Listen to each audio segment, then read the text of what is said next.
Hello everyone, welcome to my final presentation for INST377. My name is Vashni Asam and this is my final project called Prince George's County Spendings. Let's get started. Here is my presentation timeline for your reference.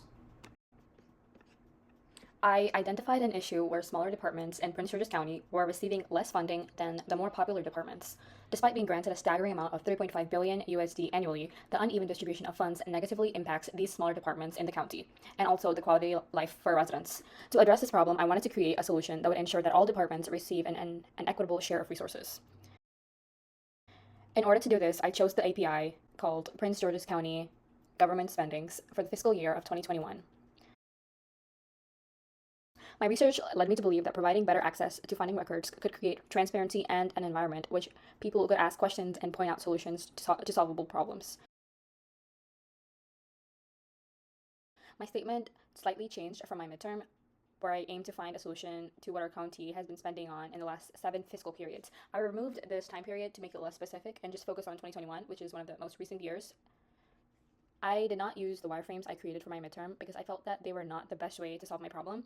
Instead, I opted for a more minimalistic approach that made it easier to organize the spending details, and here are my prototypes. I removed the heat map, and I instead opted for the table, as I just mentioned.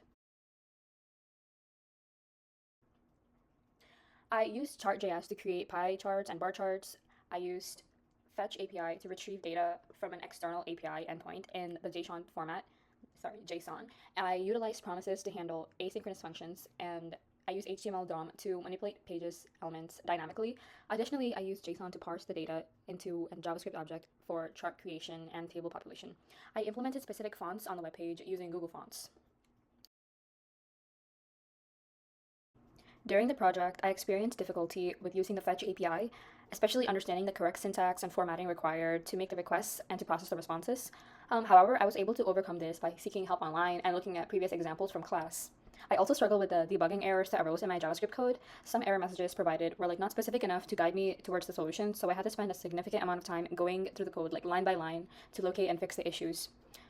I also had to change my data visualization method. I also already mentioned this, that I changed it from a heat map to more of a table.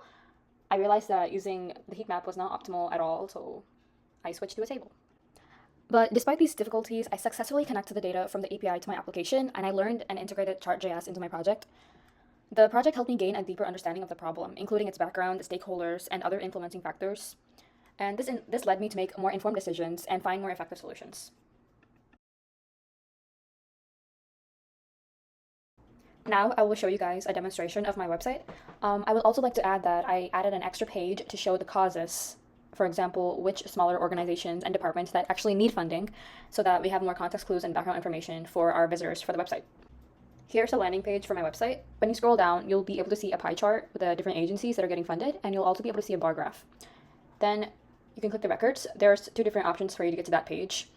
Here is the table where you can filter out the data of which departments gets funded.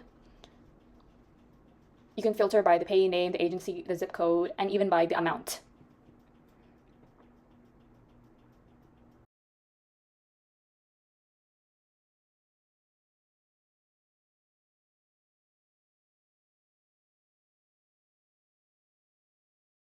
Here is the causes page, as I was talking about before. As you can see, everything is Maryland themed. That's why there's a crab. One of the causes is the Prince George's County Animal Shelter. It is a department that definitely needs a lot more funding than it gets. It is an example that I wanted to show.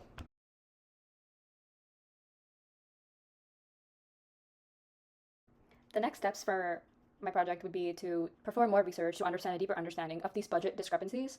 I would also like to contact the funding authorities to make them aware of these issues.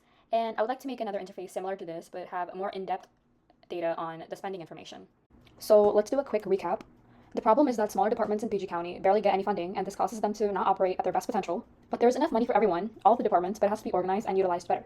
And this is the problem, and my proposed solution for this problem is to make the spending database, which contains all of the records for the money transactions, and make this into an easily accessible website where the PG County residents can have easy access to them.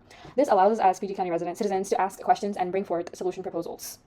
Obviously, this is not like a simple solution to the problem, and many additional steps have to be taken to solve it, such as speaking to the people who allocate these fundings and things like that. But this type of transparency is a great start to the solution.